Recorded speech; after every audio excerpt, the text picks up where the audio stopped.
Good evening, Bruchim Habayim Rabotai. Welcome to another edition of our Thursday night's class. Tonight's class is sponsored by Leilui Mishpat, Zilpa Bat Novovish. The Torah to learn, and Bezat Hashem, the Chizuk to come down with it. Be a Zchut Pearl, the Gan Eden Arion, Amen ve'Amen. Amen. A tale of two brothers, Yaakov and Esau. And Lev Shalom of Shalom writes that we have a common misconception. I think this is rooted back to our primary teachers in school or our kindergarten teachers. We visualize Esau as some sort of gangster, some sort of mass murderer or something like that. And we visualize Yaakov as a man with a long beard and a black and white costume. And Avshalom writes, we got it all wrong. Esau was actually a big Talmid Chacham. Not only a big Talmid Chacham, at a young age could be, he was a bigger Talmid Chacham than Yaakov. And he also dressed like a rabbi. In modern terms, we would say he was a speaker. He had a following on Facebook, he had a shul, made State of the Union addresses. He was a popular guy, he did all different things. But it was all fake. It was all a game. It was in a game that had two agendas, to entrap his father, but it was also a split personality. Esau wasn't in denial, he knew the truth and he believed in the truth to a certain point until he decided to throw it away. But at the same time, he had Yetzer Hara. And Yetzer Hara, as everybody has. They grew up on the same bench in the Beit Midrash. We fast forward a few thousand years. There's a great tzaddik who's alive that we quote a lot from, Rav Segal, the Mashgiach Shlita, Hashem should him a long life. Amen. Who had a brother, Lahavdil, Israel Segal, who was one of the biggest apikosim of our generation, or maybe the only apikosim of our generation, because he was one of the only people who was smart enough to be an apikosim. It could be at the end of his life he did tshuva, I don't know, I hope so. And Rabban once told me, he says, look at the power of a person who gets into the trap of desire and not willing to overcome it. He says, my brother and I learned in Panovich. He said, not only did we learn in Panovich, we learned on the same bench in Panovich. He was older than me. He was a brilliant man. He was a lot smarter than me. But him at a certain point, because his Yetzer Hara overcame him, he had to look for an agenda against the yeshiva and to leave and to go to the opposite extreme. And me, I had the same hardships, but I was willing to overcome them. And that's why I became who I became. It means two people, identical situation, identical upbringing, identical circumstances, identical everything. But one is willing to deal with his struggle, and the other one's not willing to confront his struggle. One comes out Yaakov Avinu, the other one comes out Esau. At one point, Yitzchak wants to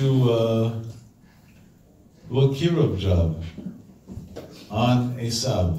He wants to save his son. And he's willing to do it even at the expense of Yaakov Avinu. He's willing to do it at the expense of Yaakov Avinu. He wants to bless him. Blessings that are going to last for the ever in the history of the Jewish nation. This is not a joke. This is a serious... There's a lot at stake over here. Rivka, his wife, didn't agree with this plan. So Yaakov deserves the blessings. Esau doesn't deserve them.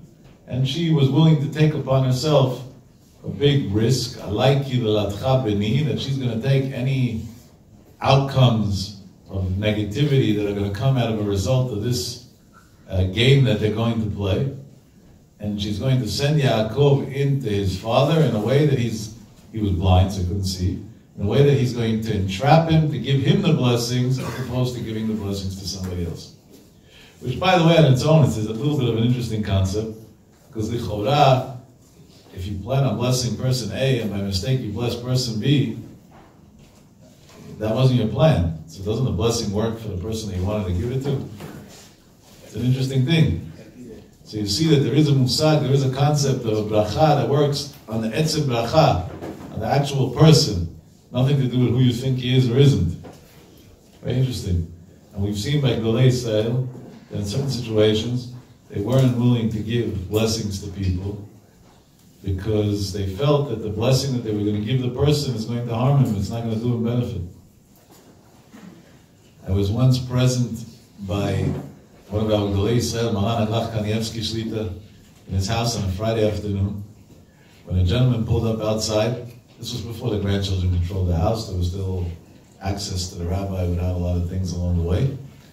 And a guy pulls up downstairs, and from at least his external view, he wasn't affiliated much, definitely not with Bnei Brak.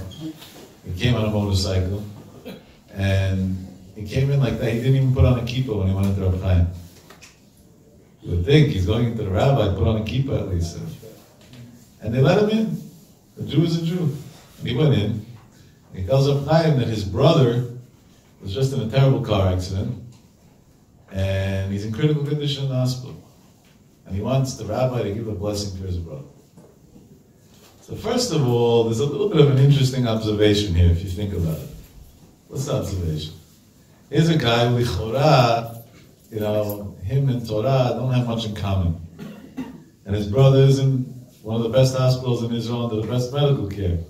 But he's coming, racing, instead of being by his brother's bedside, to some rabbi that could be the night before he made fun of, and saying he's primitive and crazy and doesn't serve in the army and this and that and the other, to get a blessing from him.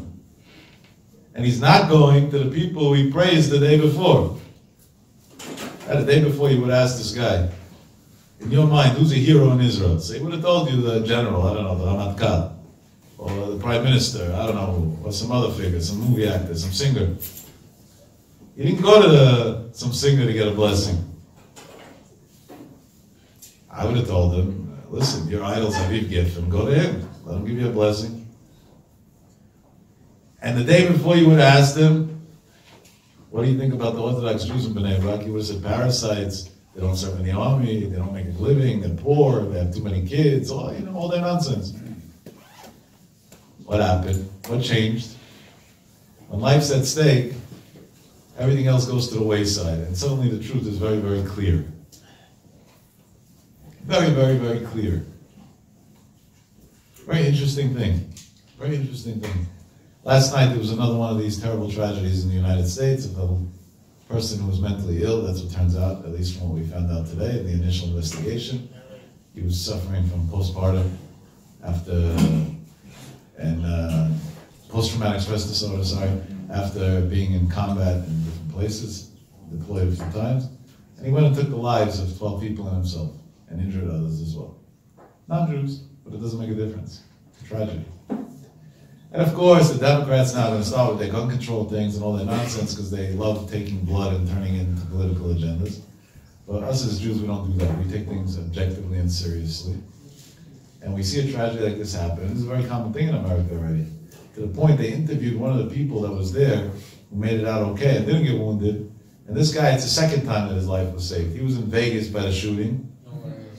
And he was saved there. Yeah, I saw the interview. And then again now he was saved. The cat got I don't know how many lives, one of those type of situations. Who knows, maybe God has some destiny for him to do something productive for society or something, and he keeps on keeping him in. And this guy was a youngster, I think he said he was 24 years old. He looked pretty shaken up, obviously.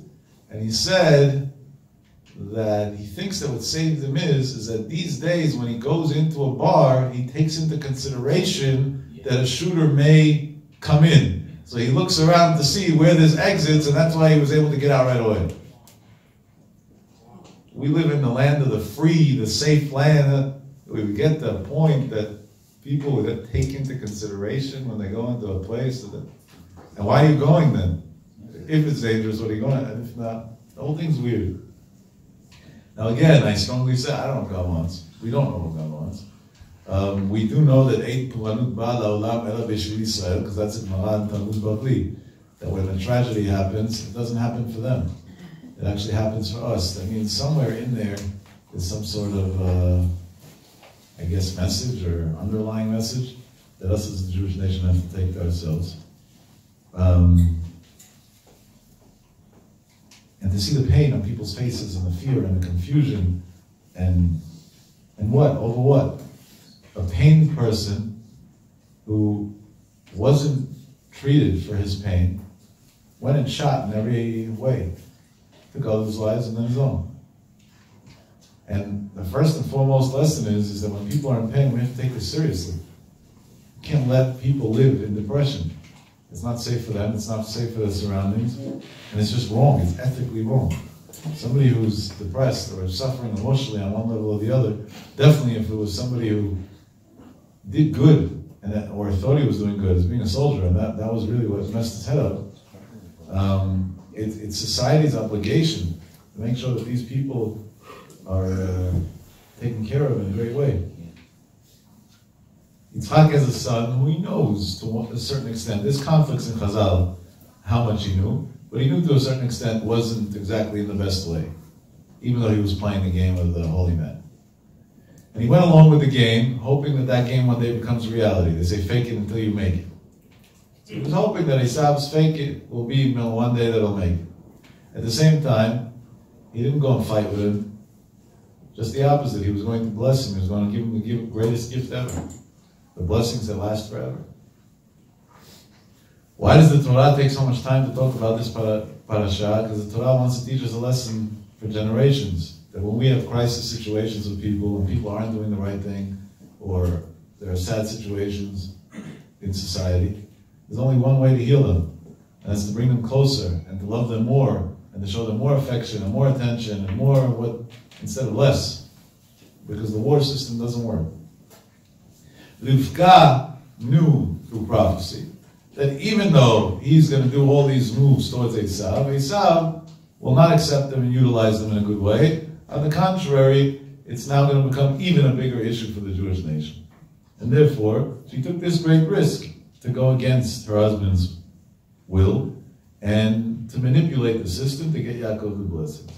She does this through dressing up Yaakov Avinu in what seems to be a costume, the clothing of Esau.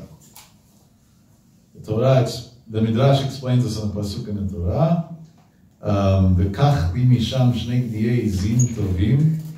Right? Yitzchak Avinu wanted that they should bring him to. Rivka tells Yaakov to bring to Yitzchak as opposed to Esau's. Later on turned to be a dog according to Chazal, but what should have been something else that he brings his father food. Take 2 gdiyei zim and bring them to me, and we're going to do what we got to do, and you're going to bring it to your father as food. So it comes to Midrash and says an interesting thing. Rabbi Chelbo says, Tovim lecha shal yadam ata notel dabrachot. These 2 gdiyei zim, these goats are going to be good for you, because through them you're going to be able to steal the blessings from your brother. You're going to be able to get the blessings. But it's not only good for you, Tovim lebanecha, it's going to be beneficial to your children. Shal yadam hu mitkaper lahem b'yom HaKippurim. Because years later, it's going to obtain them forgiveness on the day of Yom Kippur. Shene'emar, like it says in the pasuk, ki b'yom hazeh yichaper alechem, on that day on Kippur, God forgives the Jewish nation. The holy Rabbi the Netziv, in his pirush called Achet Davar, on the pasuk over here in Bereshit Chavzayin Tetzayin, the Tetvav, sorry, the Netziv asks a very simple question. What's the connection between these 2 gdiyei zim that Rivka tells Yaakov Avinu to take to Yitzchak to Yom Kippur? What does one have to do with the other? This is not Yom Kippur, it was Pesach and all that. Pesach, Kippur, 2 different times of the year, 2 different climates even. So, what's the link over here? And what's the link between the gdiyei zim to the kapara, the forgiveness? Am Yisrael is going to get a forgiveness through this. Ki bayom hazeh yichaper alechem. You're going to get a forgiveness through this. What's the link between forgiveness and these 2 goats that he brought for his reason to manipulate getting these blessings? Comes the Netziv and writes an unbelievable explanation, a priceless explanation. If God tells Yaakov Avinu, take these 2 gdiyei zim. You know why? Very interesting why. The Netziv makes an observation. He says, Rivka told him clearly, take shnei gdiyei zim, 2 goats. The Yeizim is plural. If she would have just told him, take the Yeizim, that means two. Why'd she have to add on Shnei, take two? We know that without that, and the Torah does not one extra word. So if the Torah had the obvious that she meant two, and had to write two anyway as an additional word, then the word two is coming to teach us something. So why do we add the word two? It comes to Netziv and says an unbelievable chidush. There is a Gemara, the Gemara is Masechet Yuma Daf Pei Vav. The Gemara discusses something that we used to do on Yom Kippur in the times that the temple existed. It's Machlokes Rishonim if we're going to do it again when the third temple, inshallah, soon will be rebuilt or not. But definitely, when the temple did exist, they used to do this. The Kohen Gadol would take two seirim, seir echad laHashem, one sacrifice that would go as a korban, v'seir echad, and another one la'azazel, that they would throw down a mountain, a cliff. There was a lot of halachot that pertained these two animals. One of the halachot were that they had to be identical. They had to look identical. The Gemara elaborates the same height, the same weight, the same look, the same amount of money that they have to cost, the same value, you got to pay for them the same amount of money. Who cares? It's not, what is this, a culinary class that you're serving 5 judges and you have to have your portions come out identical so they're impressed. Wow, it looks good on the plate. They were throwing one down the cliff and the other one was going as a korban. If anything, I would think the opposite. The one that's going as a korban, we should make it bigger, nicer, better. The one that's going anyway down the cliff. So it's nothing's coming out of it either way. So take the cheapest animal, save money on a big dish. I got better things to do with that charity money. But that was the halakha. If that was the halakha, that means there's a lesson in it. There's something deep in it. There's something there for generations in it. So listen to what the Netziv writes. Comes the Netziv and says that what was Rivka's intentions when she told Yaakov the extra word Shnei Gidiyei Izim, that you should have 2. He said, make sure that the 2 that you're going to bring to me are exactly like the halakha says one day you got to bring in the temple.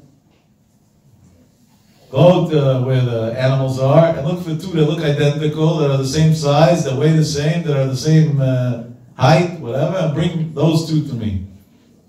And through bringing those 2 to me, you're going to gain that they're going to have, later on in history, this forgiveness on Kippur when they bring 2 animals that fit the same criteria as the animals that you give me today. But that's an interesting link, but that needs an explanation. Still, what does one have to do with the other? No? So in order to understand this, the Netziv has a very long piece there. The Netziv writes like this.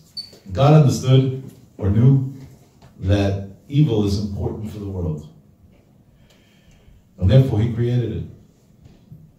If evil wasn't important for the world, he would have not created it. Now this is a very tricky Netziv on a philosophical basis. We view evil as something bad. If it's something bad, God is perfect and he doesn't create bad. Albert Einstein, when he was about 6 years old, used to pronounce in school that he's a God believer and his teachers would make fun of him.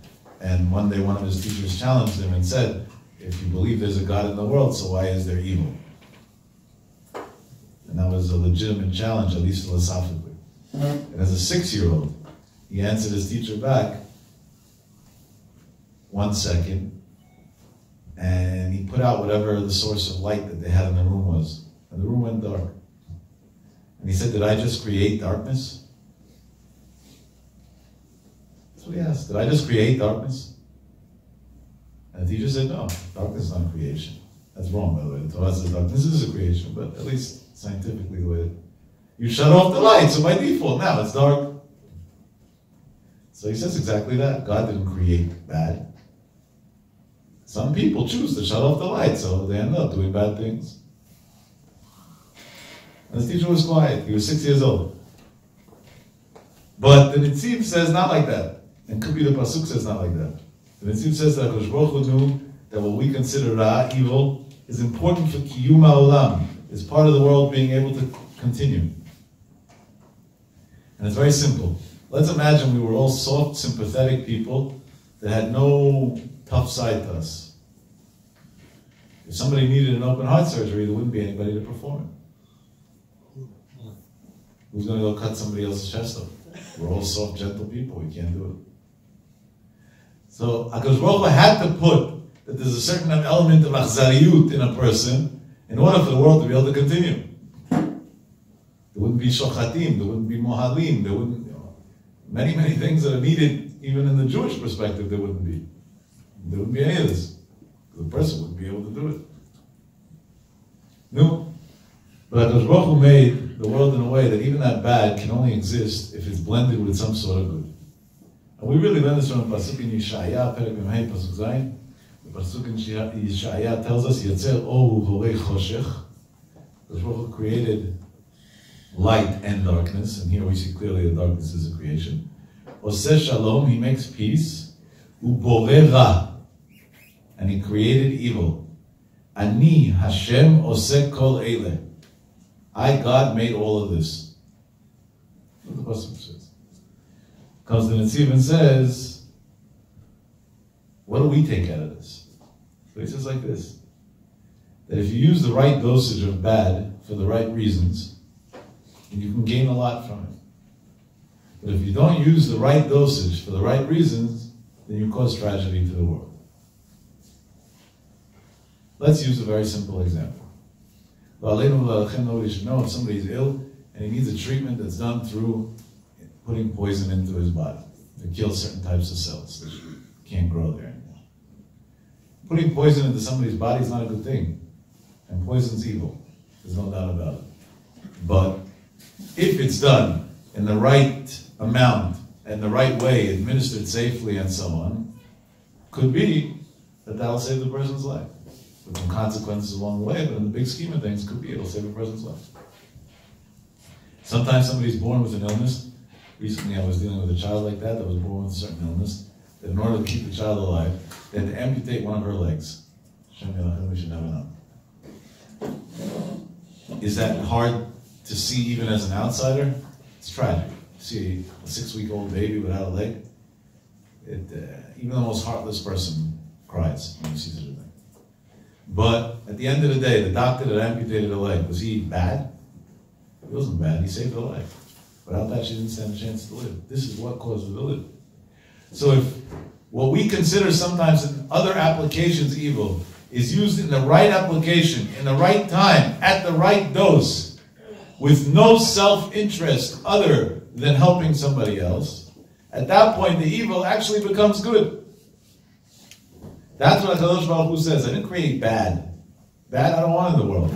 But I created an aspect of a person that is able to do something that otherwise maybe really shouldn't be done in order to do it for the right reasons, to save lives or to make the world a better place or to do something right.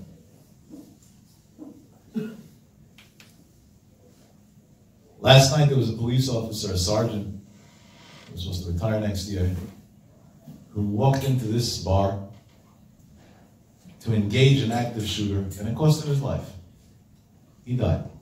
He's a hero, even on Jewish terms. He's a hero, there's no doubt about it. He's an American hero. He died in the line of duty for the right reasons, risking his own life selflessly to save other human life.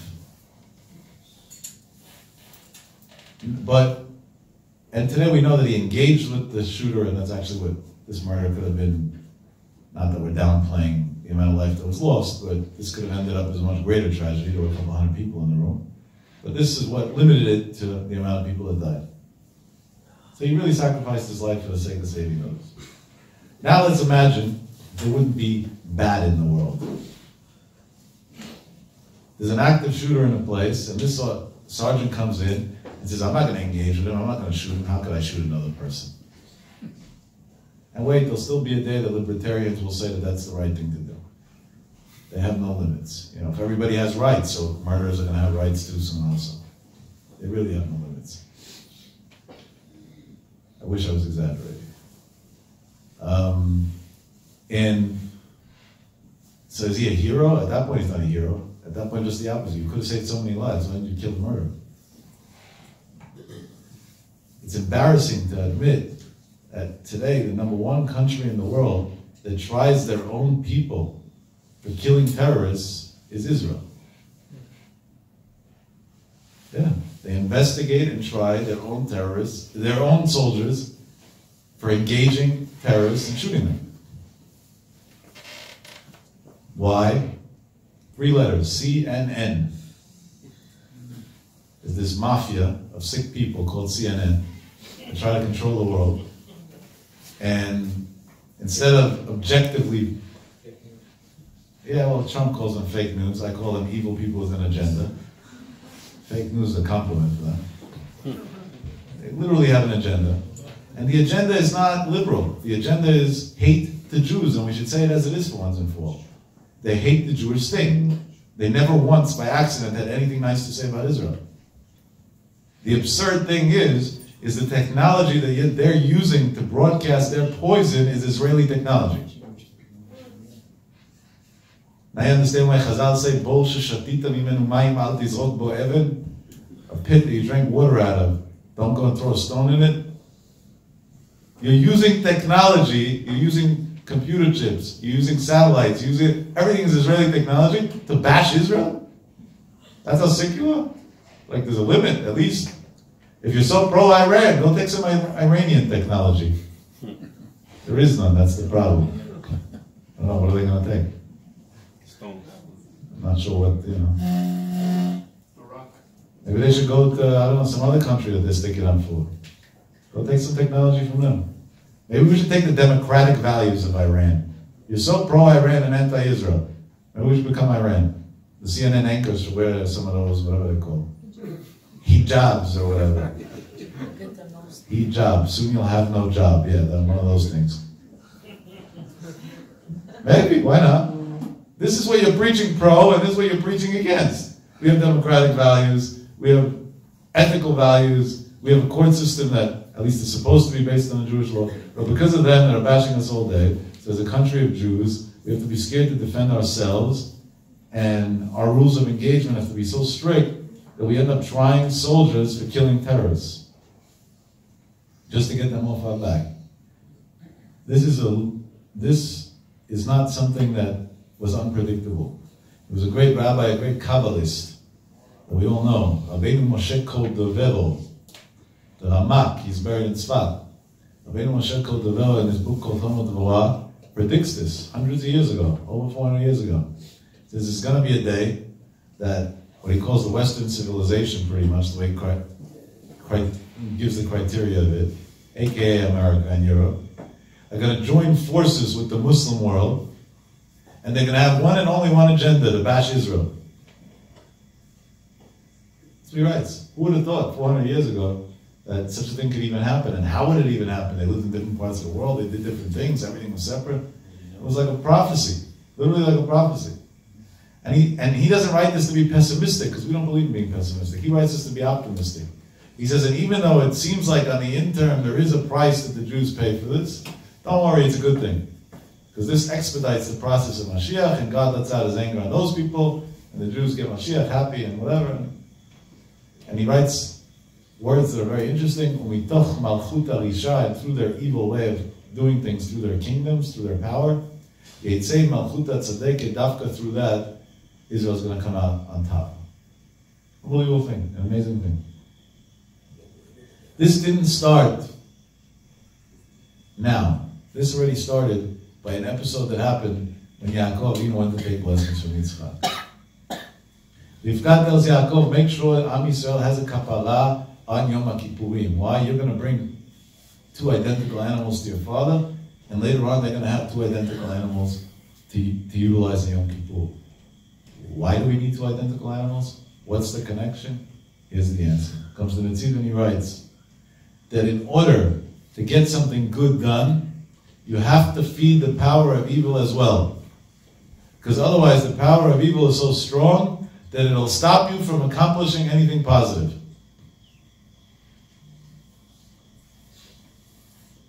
Evil doesn't have to mean mass murder. You know, we took things to an extreme in the spirit of the tragic events that are happening lately at the world at large. But when the Netziv is referring to evil, the Netziv is even referring to the most shallow materialistic things that we waste our time on. Could be that this is why the Sephardic Jewry, for many, many generations, this is not a new thing, had a custom that when they went to the synagogue to study, Ashkenaz normally didn't do this. Hasidim maybe, yeah, but the other Ashkenaz definitely not. They always fed people. He went into Sephardic synagogues in all different parts of the world years ago, I'm saying before they came to the United States of Israel, you would see that there was always food. Always. It almost looked like a shul and a restaurant have something in common. You know? That's what it always was. Coffee, cookies, this, that, always. And to me it wasn't so understood. A shul is a Beit HaMikdash. We don't make parties in a Beit HaMikdash. We don't bring food into the bed. You come to learn for an hour, you can do without food. Respect him. Survive. What is going to happen? What's the answer? Being that a person has the Yetzer Hara that tells him when he wants to go learn, don't go. In order for him to stand a chance to succeed, we have to bribe that Yetzer Hara. So in order to outsmart him, we feed him. We say, go get food. And by the way, we also sneak in some learning on the way. And it goes so far that our holy rabbis teach us that if a person is going to learn, he shouldn't talk about it, he shouldn't announce it. Because at that point, the Yetzer Hara is going to come to spite him and to stop him from learning. It doesn't say when he's going to work, he shouldn't announce it. Why? Because at that point, the Yetzer Hara is pushing the back of his car quicker. Because he knows he's going to be busy, whatever. We don't have time for Hashem. When he's going to learn, he stops. Did you ever have restaurant reservations in a nice place that you haven't been yet? With a date night with your wife set up 3 days before, and it was a little chilly outside, and you said, it's too cold, forget it, we're not going? No, because then it's going to be pretty heated at home afterwards. Did you ever have a night that you were going to go learn, and then you were going to walk outside and you saw it's windy and a little cold, and you said, forget it, I'm going back to my TV. Unfortunately, yeah. So what's more important to you? So people talk about tragedy and Gehenna and this, cut it out. I think the whole story starts and ends on one thing. The tragedy is that to us, our screen is more important than a Gemara. It's that simple, that's where it starts, that's where it ends. It's more important than our wife, it's more important than our kids, it's more important than our husbands, it's more important than everything. My wife told me, I hope she heard the number wrong, but she told me that one of her friends, a religious woman, told her one day this week, and she follows 931 people on Instagram. I don't know. I don't have time to follow 3 people. What do you have time for all this? What are you doing wrong in your life that you have so much extra time? How can you be a productive member of society when you follow people on Instagram? Your whole life ends up getting wasted on the phone.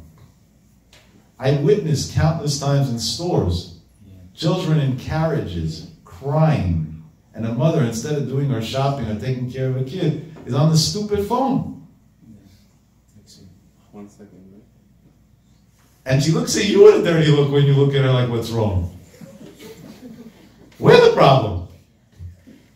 We're the problem. Unbelievable. Unbelievable.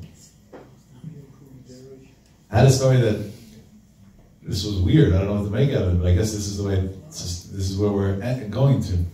I pull up one day to a hospital, and I got to park, and there's no parking in the emergency area where I have to go to. And I see a guy in his car who looks like he's about to pull out. His reverse light was even on, so I'm waiting. After 2 minutes, he doesn't pull out, so I decided to go to the window, just at least to tell him to put the car in park, so tragedy shouldn't happen. So I go up to his window, and he was a nice guy, a friendly guy. And I tell him, sir, you're pulling out. He said, yeah, it's going to take me another minute or two. So I said, what's going to take you another minute or two? If you're going out, go out. If not, not. He says, no, I'm trying to figure out, he was an older guy, how to send my location to my daughter. So I said, just tell her where you are. There's ways you could put in the name, she'll come find you, it's fine. He said, no, it's not that. She's upset at me for not answering her phone call. Strike one. And I want to show her that I was busy in the hospital, and that's why I didn't want to. So I have to send it to her. I said, so tell it to her. She said, she won't believe me. I said, I think you guys should go to family counseling. That's what I told him. He pulled out 1 second later. I don't think he said the location after that. But to him, the simple value of trust, and say, you don't want to trust me, it's your problem. I'm not here to prove myself. It wasn't even worth, we'll stoop even to that level. And he's going to go sit there in his car while he probably has other things to do. He looked like a person, well, he was a doctor, that I knew by his outfit, but he has other things to do in his life. He's trying to figure out how to do something he never did before, to prove his teenager, well, what's coming next? But guess what? I don't blame the teenager. What did she learn in life? Daddy's not home, and her education came from following all these people. And over there was constant feed of new things every 3 seconds, or every second, or every millionth of a second. And Dad didn't have there was no way to live up to that standard of entertainment and amusement. And therefore she got confused. Comes the Netziv and says, when God wants to make something bad in the world, the only way it has any existence is if we mix it with something good. I'm going to say something that's going to annoy many, many people. I hope they'll forgive me one day. But if even one soul gets saved for this, it was worth it. The reason why we use, not I, God forbid, but others use Facebook in the justification of kiruv is because Hashem doesn't want Facebook to go bankrupt, because He wants there to be a Tzahara in this generation, a big one. And if they wouldn't stick in some quote-unquote Torah on the Facebook, then there would be no good in this evil machine, and it would fall apart. That's it. That's where it starts and ends. And these people are feeding with their quote-unquote Torah that they're posting on Facebook, the Sikra Achai himself, and helping him grow. They're giving the power and energy to the Yetzirah. All in the name of Kiruv. They're doing a great job in Kiruv of the Yetzirah. They're being Mekarabim, they're bringing him really close and making him really powerful.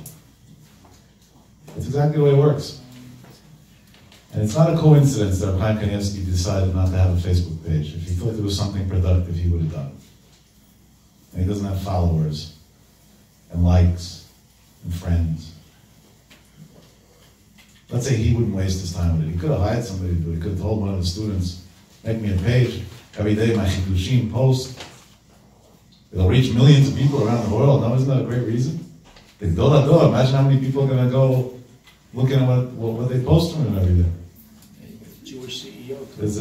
It'll be an unbelievable thing. But he didn't do it. So we're smarter than the delay. It's such a stupid, shallow way of thinking. And at what cost? Again, at the cost of anything normal that's left in the world. At the cost of our wives, our children, our husbands, anything that we should love and care about. At that expense, we're feeding into this Yetzirah. But this the Netziv wrote years ago, based on our parasha, that in order for the Ra, in order for the evil to have power, we have to justify it with some sort of mitzvah, with some sort of holy thing, quote unquote. If that's the case, comes Rivka and tells Yaakov Avinu, I want to give you the trick for generations. The trick for generations is, how are you going to get forgiveness from God? You got to feed the Yetzirah. Keep him busy, he'll leave you alone, and then you can get forgiveness. If we would bring a sacrifice in Yom Kippur that's nicer for the Korban, and less nice, La Azazel, for the Yetzirah, then the Yetzirah would feel cheated. He'd go back to God to complain about the Jews. We make it identical, so he feels that he's also important. And at that point, he's happy with what he got, so he stays quiet.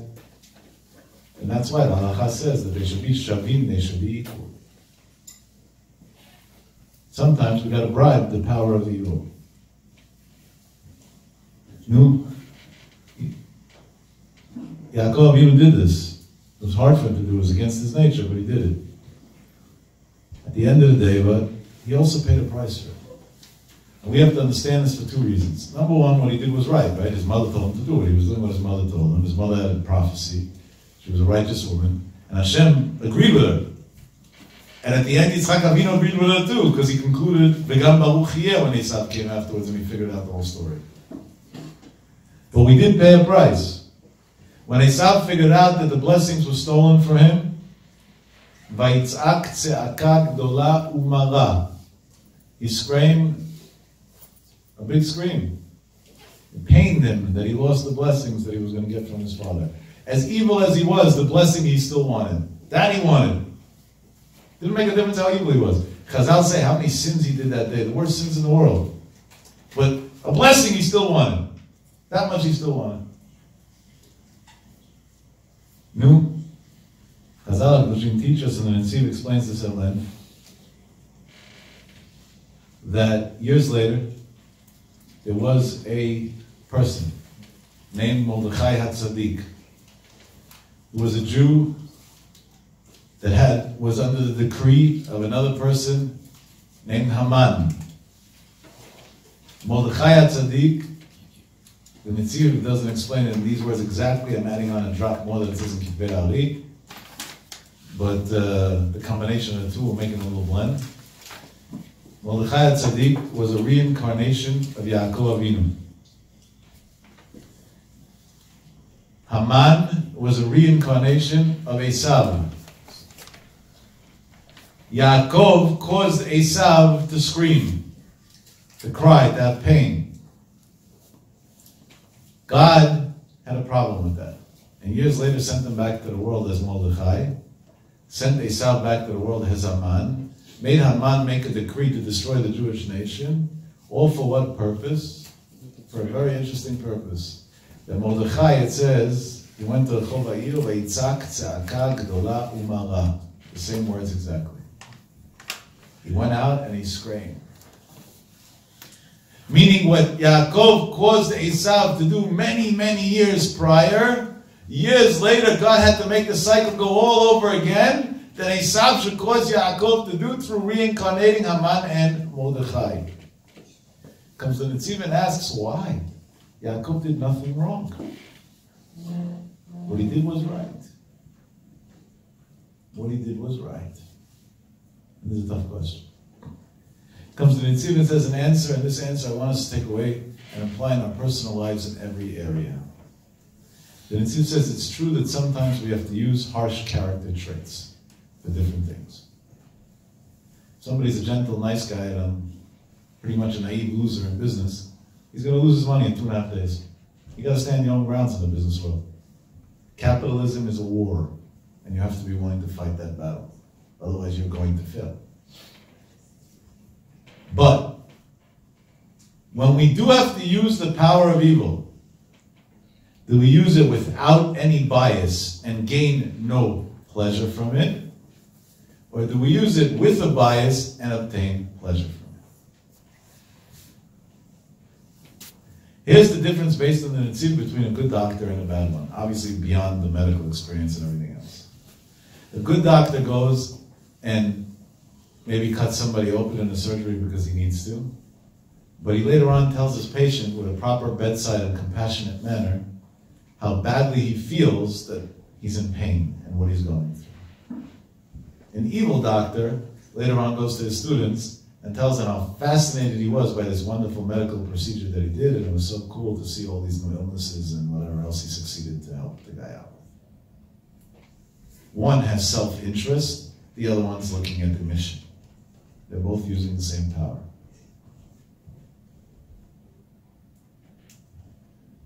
In Israel, there's a large movement, just like they have to knock off the U.S. a few years later and everything, of people that are becoming right now vegans. It's actually very popular. There are over 100,000. We're talking about a country of 7 million Jews. That's a very large number percentage-wise. Is there any reason for a Jew to be a vegan? 2 letters in capitals. N-O. Sorry, vegans. Why? Very simple. If the Torah said to bring korbanot and to eat them, so God, who created the animals, obviously designated them for the purpose of eating them. And if you say you don't eat animals in the name of being a good person, then you think you're better than God. Otherwise known as you're an idiot. There's no middle ground. Or you're an atheist. That's another choice. But a God believer and a vegan doesn't go hand in hand. Now, at the end of the day, killing animals is evil. And here's where the Netziv's rules apply. If we eat for the right reasons, we eat kosher food, because Hashem gave us a mitzvah to eat kosher food, and because Hashem wants us to be healthy, and He wants us to have pleasure from the world, then not only aren't we evil by eating cows, we're actually the most ethical, blessed people in the world. But if we sit down to dinner and don't make a blessing before we eat, or we eat meat that's not 100% kosher the right way, or eat for reasons that aren't anything to do with God, then at that point we should be vegans. What gives you the right to kill an animal? That means the koach hara, what seems to be bad of killing an animal, if it's utilized for the right purpose, so then at that point it's a good thing. And a good thing, not only isn't there a consequence for it, there's a great reward for it. But if within it there ends up becoming a personal element that twists it, then at that point it's a danger to mankind.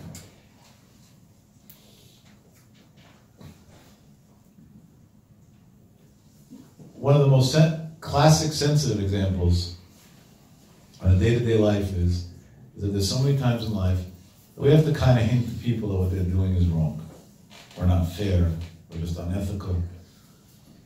And I don't mean in mass preaching. I mean friends between friends, parents and children, and so on, brothers and sisters.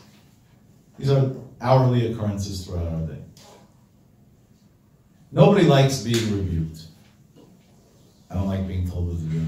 I'm sure none of you do. That's human nature. Nobody likes criticism. Doesn't exist. If Chazal wrote close to 2,000 years ago about Batlu HaMochichim, there's nobody that knows how to give tochacha anymore, so what should we say today? Multiply that by millions. But at the same time, sometimes circumstances require, because there is no better option, and there's no choice, that we have to gently find the right words to hint to a person that this behavior is not acceptable anymore. Definitely within the context of close human relationships. And we have to take into consideration that we do that, the other person's feelings are going to get hurt. Maybe you'll get over it 3 seconds later, but at least for the first 3 seconds, they're going to get hurt. And when you hurt somebody else's feelings, as we just learned from Yaakov Avinu, there is a price to pay. And you're going to pay a price for it. There's only one way that you can protect yourself. If you're 100% sure that you're not biased, that you're not doing it out of emotions, that you're not saying what you're saying with an agenda or out of principle or because of what you believe in, but just purely for the sake of benefiting the other person and the truth, then you're protected. And if not, there is a price. So why risk it? Stay quiet. I would just stay quiet.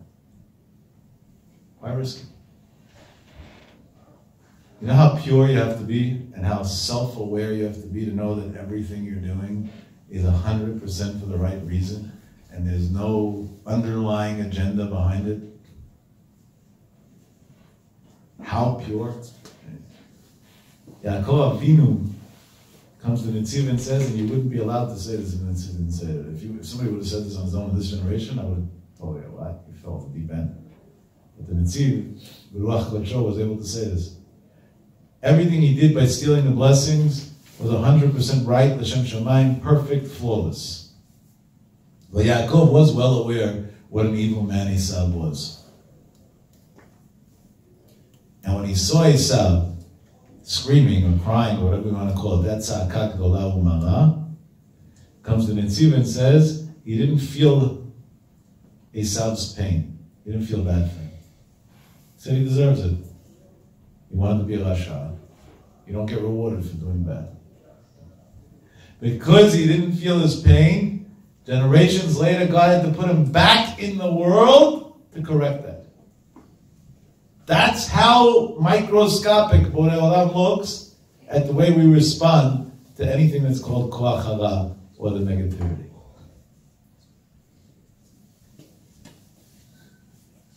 That's a great lesson. It's the greatest lesson of all. And we have human interactions all day, every day, and that's really my message for tonight. And if you take this, it was worth coming to the world because we'll be better people. In all our interactions, maybe pause before you talk, because 99% of our responses are emotional, not mental. I'm upset, I'm hurt, my feelings were hurt, that's how I respond. And when you respond for all those reasons, They're corrupt. You have a right to be hurt, but you don't have a right to respond out of hurt. Your response has to be intellectual. It has to come from a very pure place of what's the right thing to say and the right thing to do. And it's a lot greater, the power of silence, than the power of words. We have too many people who know how to talk today. Everybody has an opinion. Especially since social media came around, everybody has millions of opinions. And they post them for the whole world to see all day. I wonder if these people, when they grow older and look back at what they wrote when they were younger, at least feel a little embarrassed at how stupid they were when they were younger. I wonder. I've never done it, so I don't know how to relate to that. But. And that's very dangerous. Because we're quick to judge, we're quick to conclude, we're quick to rebuke, we're quick to... What? How? Based on what? Stay quiet.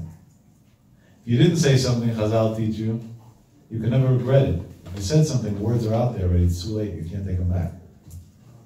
And you can issue all the apologies you want. You'll end up like Megyn Kelly over a costume issue. This shows where our brain dead is, the media is going to. And that's the best case scenario, losing a job and then getting 60 million compensation or something stupid like that. But, you know, the worst case scenario will be a lot worse. You have to respond to a situation, do so intellectually. And take into consideration that you're biased, because you're in it, and maybe consider not responding at all. And even if you do, you know, cut out 98% of your response and rephrase it and reword it. And instead of telling somebody what you did is not fair or wrong, say, can you explain to me what you did? Because to me it felt very unfair.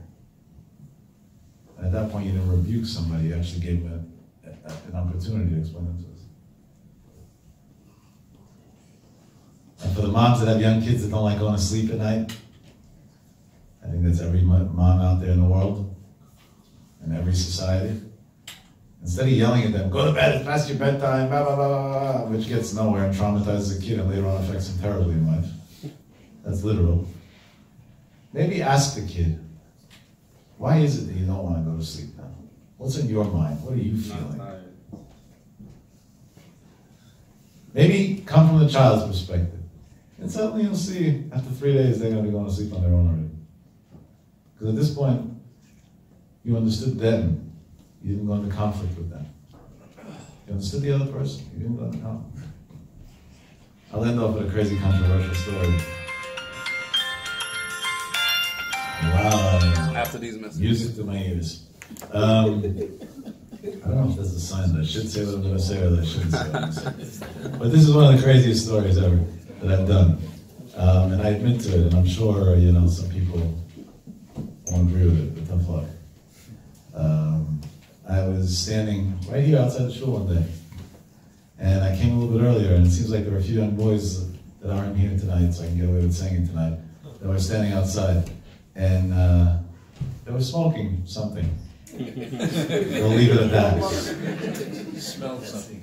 I don't know the smell, thank God, but I understood that they weren't smoking cigarettes because as soon as they saw me walking towards them, they wanted to throw it all out. Normally, that's a sign that you know, not kosher. We're doing pitum aktovet. Yeah. And instinctively, I was almost proud of them that they wanted to at least cover up for their trail. That means they have respect, we'll call it, or something along those lines. And Hashem just gave me this absurd idea in my mind. And I said, guys, nobody throw anything out. And they were looking at me like, oh no, busted red-handed. And I said, I don't know what these things cost, but I'm assuming about $10 each one of your hands. There's 5 of you, that's $50 to the garbage. I don't have $50 to repay you on me in cash, I'm sorry, so don't throw it out because of me. I'll tell you an interesting thing. I didn't know these kids, I only know 2 of these kids. No, that Baruch Hashem, not yet. You know, at the rate society's going, who knows when, but so far, no. But I didn't know these kids. One of them I knew, but 4 out of 5 I didn't know. And we were chit-chatting outside a little bit for a couple of minutes. They were doing their thing, we were talking, they were in a happy mood, it was pretty interesting. And yeah, whatever, you know. sometimes you got to catch people at the right moment. I think that was the right moment for them in that case. And 4 out of 5 were in public school. This story happened June of 18 or 17. And now 5 out of 5 are actually in yeshiva high schools. And their turning point was that day. They all told me it was the first time in their life that they felt that somebody's not out to get them, but actually to understand where they're coming from. And let me stress, no, I don't agree with being hot. Because, tomorrow I'm going to have some idiot saying, oh, he said he encouraged being hot. No, I don't agree with it. But it's a matter of approach. I didn't feel that I'm qualified to rebuke them or to tell them something about what they're doing because what do I know? Never tried it. I have no clue.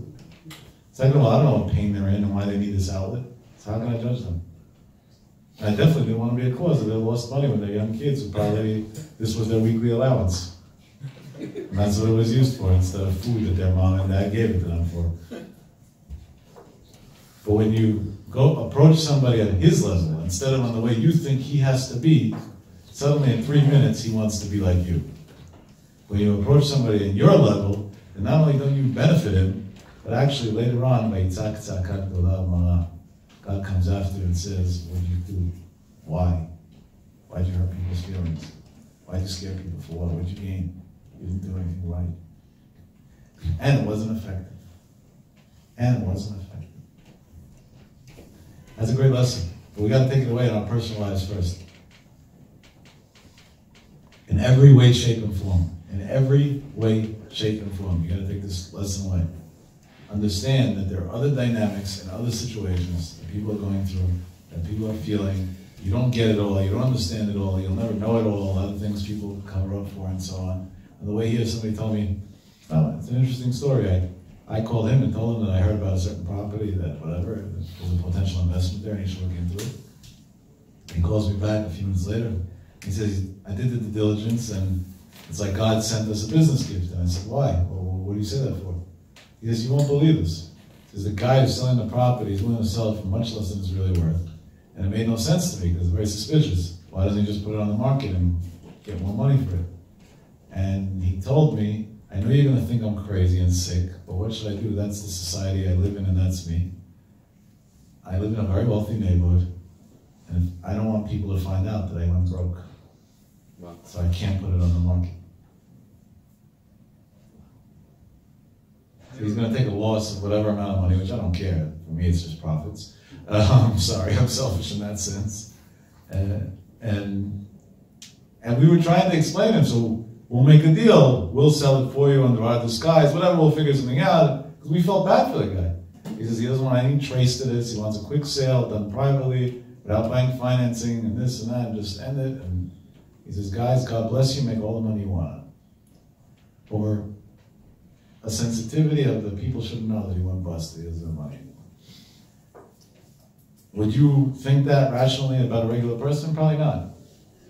You see that people have feelings, even if they're wrong. I'm not saying he's right with his feelings, but who am I to judge? But people have all these different feelings in different situations. So you never understand what their feelings are. So why are you concluding and judging and rebuking and talking and saying, live and let live? Whatever. Different people go about things different ways. And if we approach people by going their way instead of our way, the world becomes a beautiful place. And I don't only mean this, of course I mean this first and foremost Jews between Jews, because we have mitzvah, but I mean this in general, with anybody and everybody. I mean this literally in general, with anybody and everybody. I'll give you one more. I went to Walmart on Thursday night, I think it was last week, on my way home, to buy a couple of things that I needed to show out. And at 3 in the morning, it's empty there, so it's kind of cool to go at that time.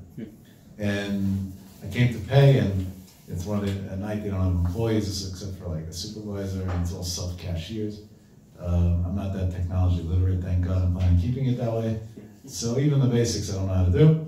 So I went over to this woman that was standing there who was supervising these self-paid things and asked her if she could help me. She gave me a lot of attitude. Said a few not nice words along the way. Called me an ignoramus. I asked, I was tempted to ask her how many degrees she has. I never knew Walmart hires Harvard graduates. Or Columbia. I didn't say anything. But then, like, she was like kind of helpful in a way, but at the same time giving me attitude the entire time. So at that point, instead of being upset at her, I really pitied her. So I turned to her and I said, is there any superior above you here that you and I can have a conversation with? So she said, why? I said, because you look like you had a really, really long night and a really hard night. And I feel bad for you. So I'm willing to stand here and watch and supervise instead of you for the next hour. So you should have a break to rest a little bit. But I needed to get approved by a supervisor. Is there somebody who can approve such a thing? You want to hear a response word for word? I've been reading a lot. She lives in Ocean County. I don't know if you guys know, in Ocean County in New Jersey, there's a lot of hate towards Jews because we're buying a lot of property there and taking the place over. And there's all these websites, literal websites, not blogs, that are anti-Semitic websites. They stop the Jews and all these white redneck movements and whatever. He says, I always read and heard about what nasty, miserable, crazy people you are coming to take over. He says, I wish you were my next door neighbor. How's it? Instead of saying, stupid Walmart worker makes $7 an hour, she can't respect me. Understand where she's coming from. She was just on her feet for 6 hours, making not enough money to buy pizza the next day. That's where she's coming from. And when you see the world from her place, suddenly she doesn't hate you anymore. They say hate crimes are up in New York. You know what else is up in New York? Fancy houses that we build to take other people's eyes out. And there's a direct link. They say hate crimes are up in New York. You know what else is up in New York? Fancy cars that we drive around in to take everybody's eyes out. So they hate us. There's a direct link. They're jealous of our success. We take pride in the fact that we control the banking system and the stock market and this and that and on and on and on. And we do. That's at the end of the day the facts. But we should cover up for it, not take pride in it, and then they would hate us less. And the same thing happened in Europe in 1930. The Jews got too much power. They ran the country. It wasn't a good thing. It wasn't a good thing. I don't know if you guys remember, but at one point there was a vice president of the U.S. running who was Jewish. My greatest prayer was that he shouldn't make it. Because for the Jewish nation to have somebody in presidency that's a Jew is not a good thing. That's just taking people's eyes out and looking to get people to hate us. And that's why Chazal teaches clearly that we have to behave in a dignified, humble way towards the Goyim. And Yaakov Avinu, we're going to learn in the parashot that are coming, had to face Esau after he knew that he wanted to kill him and so on. He didn't go to war. He prepared himself for war if there's no choice. But first he tried bribing him, tried being nice to him. And that has to be the attitude. There's a rabbi, Rav Yaakov Kamenetsky's son. He's Rosh Yeshiva in the Philadelphia Yeshiva. His name is Shmuel Kamenetsky. I witnessed this, I think this was about 13 or 14 years ago, on a Friday night in the summer. He was walking in Lakewood. He was visiting his son that was my neighbor at the time. And when he was walking on the street, there was an African-American kid who was driving a bike, just a random kid. And the kid like kind of drove by pretty much near the area of the rabbi, just a little bit farther away to the left. And the rabbi left his students and walked across to where the kid was and literally bent his head down to him and told him, I hope you have a wonderful night and you're enjoying yourself. Honestly, to us, it looked really weird. You don't know the guy. He wasn't near you at all. He went out of your way to go to, as a young kid, you're a 90-year-old man, then he was a 90, he was 80, probably 80, but whatever, like, why, what? So one of his, I think it was his grandchild that was there, turned to him and said, Zaidi, what is this? So he told him, how this kid's going to grow up, I don't know. But being that he's growing up in this town, the odds are within a few years, his house is going to be bought out by a Frum family. And then he's going to move. And one day he's going to look back, and he's going to say, the Jews stole my house. And he's going to hate the Jews. And he's going to want to kill them. Maybe because he'll remember that an old man smiled to him that was a Jewish rabbi, that'll stop him in a moment of truth of killing a Jew. When you walk into a 7-Eleven in the morning and say good morning to the clerk, you might be saving a life one day. Could be this lunatic who killed people last night. If somebody would have been there the day before to smile to him, he would have not done what he done. So this is not a Jewish message, this is a society message. maybe if we spread a few more smiles instead of more hate, well, the world will become a safer place. Baruch Hashem, U'shetzi b'yad koel b'mehera, b'refua v'yeshua, amen v'amen.